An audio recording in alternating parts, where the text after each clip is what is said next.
घोड नदीला यंदाच्या हंगामात चौथ्यांदा पूर आला आहे. बंधाऱ्यावरून पाणी जाण्याची दाट शक्यता निर्माण झाली आहे. पाण्याचा वेग हा मोठ्या प्रमाणात असल्यामुळे घोड नदी सर्वदूर दुथडी भरून वाहत आहे.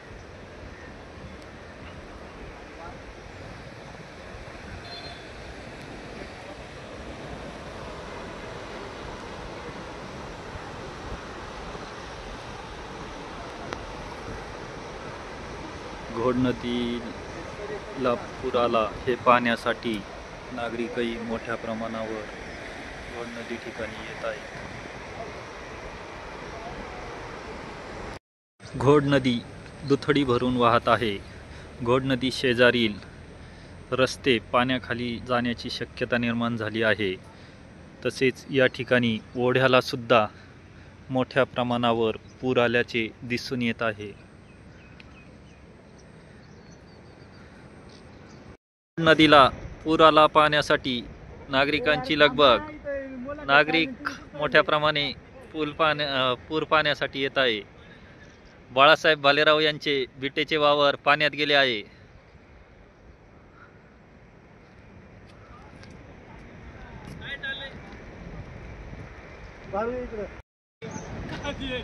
सहा डबे लावले होते तर त्यामध्ये पूर्णतः आता हे नुकसानच झालेलं आहे.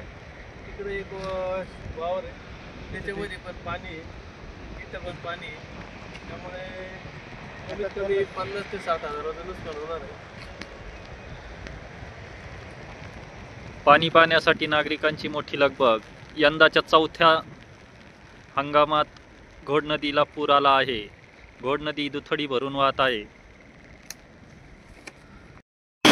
खळखळून वाहताना दिसून येत आहे.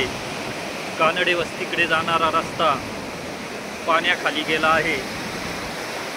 या ठिकाणची मोरी सुद्धा रस्त्याची वाहून गेली आहे. घोड नदीने रौद्र रूप धारण केलेले दिसून येत आहे. थोड्याच वेळात केटी बंधाऱ्यावरून सुद्धा पाणी जाण्याची शक्यता निर्माण झाली आहे. घोड नदीला आलेला पूर पाहण्यासाठी मोठ्या प्रमाणावर नागरिक येत आहे. कानडे वस्तीकडे जाणारा रस्ता पाण्याखाली गेला आहे. शेजारील ऊसाच्या वावरात सुद्धा मोठ्या प्रमाणावर पाणी घुसले आहे.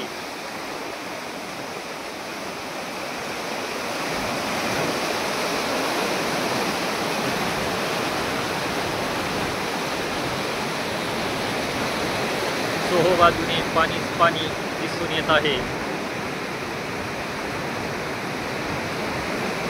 पुलाच्या जाताना पाणी लागण्याची शक्यता निर्माण झाली आहे. उत्साही नागरिक पाणी पाहण्यासाठी येताना दिसून येत आहे. शासनाने नागरिकांना सतर्क राहण्याचे आवाहन केले आहे. तरी सुद्धा नागरिक बिनधास्तपणे पाणी पाहण्यासाठी येत आहे. केटी बंधाऱ्यावरून कधीही पाणी जाऊ शकते अशी शक्यता सध्या निर्माण झाली आहे. पाण्याचा वेग मोठ्या प्रमाणावर असल्याने रस्ते पाण्याखाली गेले आहेत.